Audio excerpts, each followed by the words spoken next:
దీవెనలివయ్యా. బుద్ధియు జ్ఞానము సర్వ సంపదలు గుప్తమయున్నవి నీ అందే. ఇహ పరసుఖమును మెండుగా నసగి ఇలవర్దులగా చేయవయ్యా.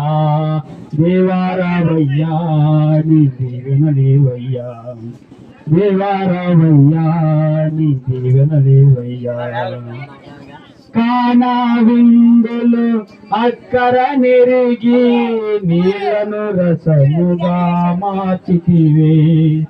కానా విందులు అక్కర నెరిగి నీళ్లను రసముగా మార్చితివే. కష్టములలో నీవే అండగా నందే. కష్టములలో నీవే అండగా నందే. కొరతలు తీర్చి నడుపుమయ్యా.